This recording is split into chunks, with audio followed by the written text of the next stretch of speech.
Kutib olinglar, bizdan yana bitta yangi show. Bunaqasi hali O'zbekistonda bo'lmagan. Biz yerni kovlab kirib ketib, uy qurmoqchimiz.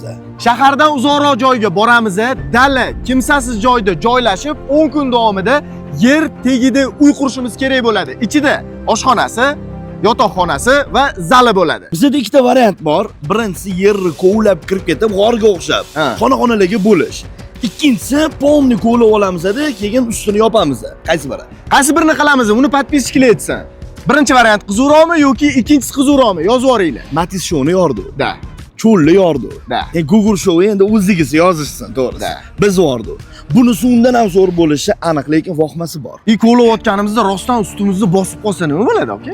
Har xil hayvonlar, hasharotlar. Bundan oldingi shoular ham oson bo'lmagan, bunisi ham aniq oson bo'lmaydi. Shu oson bo'lmagani bilan qiziqarli. Intrigasi bilan, nima bo'larkani bilan qiziq. Yaxshi niyat qilib, xudo xolasa yo'lga chiqib ketamiz, sizlar kuzatishda davom etinglar. tomonga nima qildi, aka? Ro'malam qotisham oladim shekilli. Kasalsiz deb aniq ayamayman. Variant yozib qoldiringlar. Birinchisimi g'ormi yoki kovlab turib ustini yopamizmi?